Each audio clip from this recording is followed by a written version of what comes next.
Chapter 2. The Pool of Tears. "Curiouser and curiouser," cried Alice. She was so much surprised that for the moment she quite forgot how to speak good English. "Now I'm opening out like the largest telescope that ever was. Goodbye, feet." For when she looked down at her feet, they seemed to be almost out of sight. They were getting so far off. "Oh, my poor little feet. I wonder who will put on your shoes and stockings for you now, dears. I'm sure I shan't be able. I shall be a great deal too far off to trouble myself about you. You must manage the best way you can. But I must be kind to them," thought Alice, "or perhaps they won't walk the way I want to go. Let me see. I'll give them a new pair of boots every Christmas." And she went on planning to herself how she would manage it. "They must go by the carrier," she thought, "and how funny it'll seem, sending presents to one's own feet, and how odd the directions will look. Alice's right foot, Esquire, her thrug near the fender, with Alice's love. Oh dear, what nonsense I'm talking." Just then her head struck against the roof of the hall. In fact, she was now more than 9 feet high, and she at once took up the little golden key and hurried off to the garden door. Poor Alice! It was as much as she could do, lying down on one side, to look through into the garden with one eye.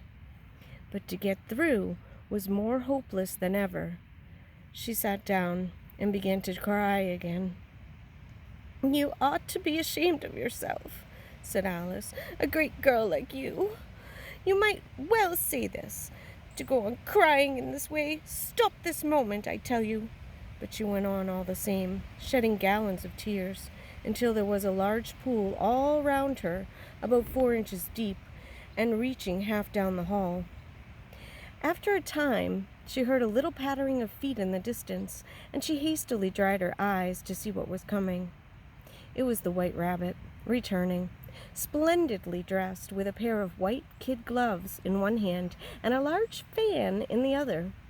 He came trotting along in a great hurry, muttering to himself as he came, "Oh, the Duchess, the Duchess! Oh, won't she be savage if I've kept her waiting?" Alice felt so desperate that she was ready to ask help of anyone, so when the rabbit came near her, she began, in a low, timid voice, "If you please, sir." The rabbit started violently, dropped the white kid gloves and the fan, and scurried away into the darkness as hard as he could. Alice took up the fan and gloves, and as the hall was very hot, she kept fanning herself all the time. She went on talking. "Dear, dear, how queer everything is today, and yesterday things went on just as usual. I wonder if I've been changed in the night. Let me think. Was I the same when I got up this morning? I almost think I can remember feeling a little different. But if I'm not the same, the next question is, who in the world am I? That's the great puzzle." And she began thinking over all the children she knew that were of the same age as herself, to see if she could have been changed for any of them. "I'm sure I'm not Ada," she said, "for her hair goes in such long ringlets, and mine doesn't go in ringlets at all, and I'm sure I can't be Mabel, for I know all sorts of things, and she knows such a very little. Besides, and oh dear, how puzzling it all is. I'll try if I know all the things I used to know. Let me see. 4 times 5 is 12, and 4 times 6 is 13, and 4 times 7 is... Oh dear, I shall never get to 20 at that rate. However, the multiplication table doesn't signify. Let's try geography. London is the capital of Paris, and Paris is the capital of Rome, and Rome... No, that's all wrong. I'm certain I must have been changed for Mabel. I'll try and say, how doth the little and she crossed her hands on her lap as if she were saying lessons, and began to repeat it, but her voice sounded hoarse and strange, and the words did not come the same as they used to do. How doth the little crocodile improve his shining tail, and pour the waters of the Nile on every golden scale? How cheerfully he seems to grin, how neatly spread his claws, and welcome little fishes in with gently smiling jaws. I'm sure those are not the right words, said poor Alice, and her eyes filled with tears again as she went on. I must be Mabel after all, and I shall have to go and live in that poky little house, and have next to no toys to play with, and oh, ever so many lessons to learn. No, I've made up my mind about it. If I'm Mabel, I'll stay down here. It'll be no use their putting their heads down and saying, Come up again, dear. I shall only look up and say, Who am I then? Tell me that first, and then if I like being that person, I'll come up. If not, I'll stay down here till I'm somebody else. But, oh dear, cried Alice, with a sudden burst of tears, I do wish they would put their heads down. I am so very tired of being all alone here. And she said this. She looked down at her hands and was surprised to see that she had put on one of the rabbit's little white kid gloves while she was talking. How can I have done that? She thought. I must be growing small again.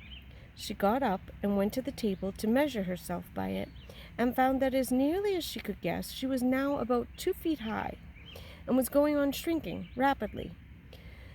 She soon found out that the cause of this was the fan she was holding, and she dropped it hastily, just in time to avoid shrinking away altogether.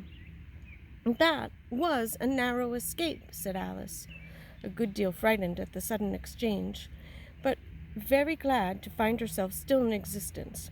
And now for the garden. And she ran with all speed back to the little door, but alas, the little door was shut again, and the little golden key was lying on the glass table as before.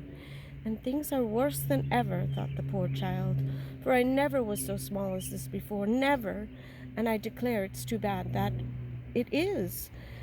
As she said these words, her foot slipped, and in another moment, splash, she was up to her chin in salt water. Her first idea was that she had somehow fallen into the sea, and in that case I can go back by railway, she said to herself. Alice had been to the seaside once in her life, and had come to the general conclusion that wherever you go to on the English coast, you find a number of bathing machines in the sea. Some children digging in the sand with wooden spades, then a row of lodging houses, and behind them a railway station. However, she soon made out that she was in the pool of tears, which she had wept when she was 9 feet high. I wish I hadn't cried so much, said Alice, as she swam about, trying to find her way out.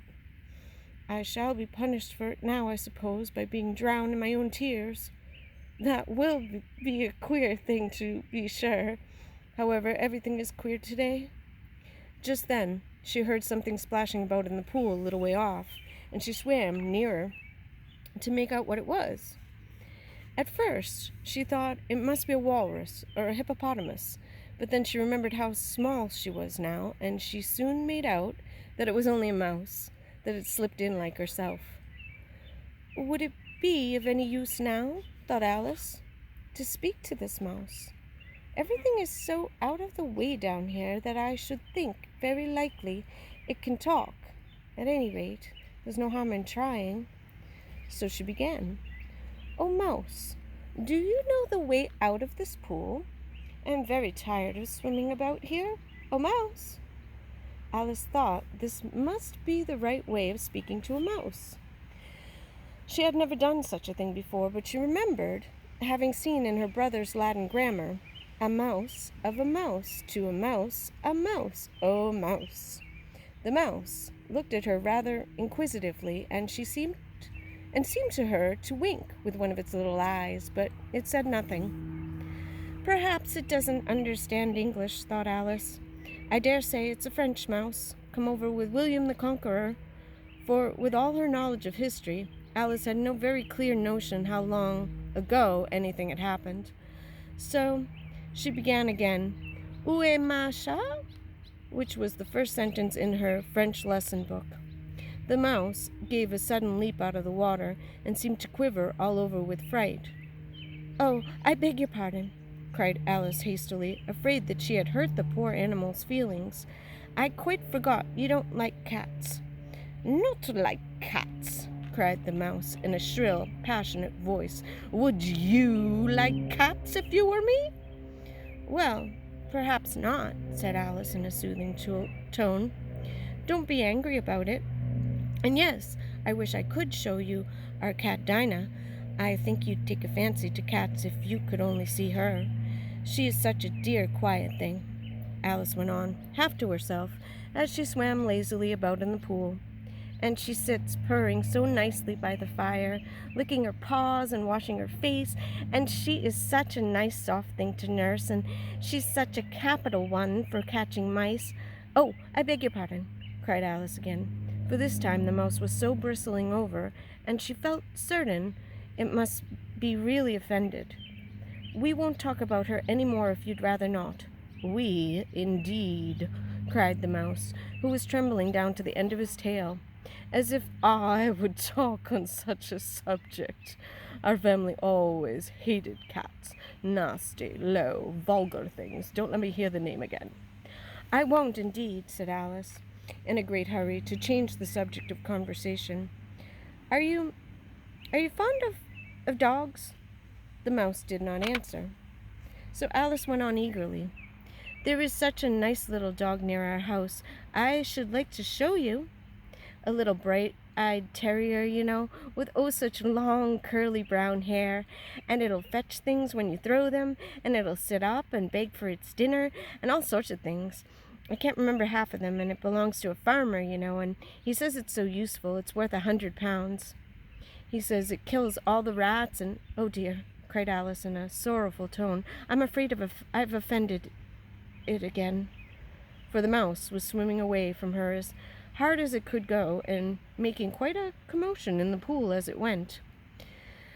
So she called softly after it, "Mouse, dear, do come back again, and we won't talk about cats or dogs either if you don't like them." When the mouse heard this, it turned round and swam slowly back to her. Its face was quite pale, with passion, Alice thought, and it said in a low, trembling voice, "Let us get to the shore, and then I'll tell you my history, and you'll understand why it is I hate cats and dogs." It was high time to go, for the pool was getting quite crowded with the birds and animals that had fallen into it. There were a duck and a dodo, a lory and an eaglet, and several other curious creatures. Alice led the way, and the whole party swam to the shore.